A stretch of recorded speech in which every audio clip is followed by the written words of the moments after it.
Good evening, Eli and Maddie. Daddy here again. Hope you guys, as always, are still really well and happy. I've just got back from a fairly nice evening at the cinema with the kids. We went to see the new Sofia Coppola film. But anyway, it's been a very tiring day.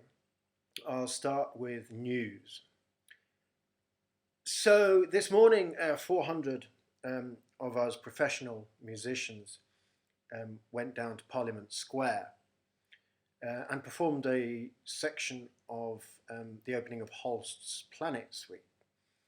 Mars, in fact, the beginning of Mars, the first 2 minutes of it. We did the first 2 minutes for a symbolic reason. But anyway, obviously I'm not an orchestral musician, being a singer and a pianist. But, you know, a lot of us non-orchestral musicians turned up as well for support and also to savour the atmosphere, which was, I must say, inspiring. The police were great and encouraging, and the public went crazy. And we had whole crowds applauding us, which was good to see. But of course, they're not the ones deciding our fates. Anyway, and also, of course, because we've been in lockdown and not performing for so long, it was nice to, at a socially distanced distance, see and catch up with some colleagues, some of whom I haven't seen for a long time. So that was beautiful as well. But I'll explain. COVID restrictions are tightening again, visibly tightening again, which is bad enough for everyone. But for us musicians, a lot of us, it spells absolute disaster.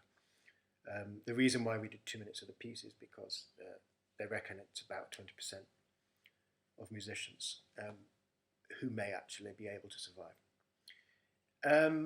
Obviously, this includes other artists and other people in the entertainment industry as well, but I'm speaking now purely for musicians because I am one.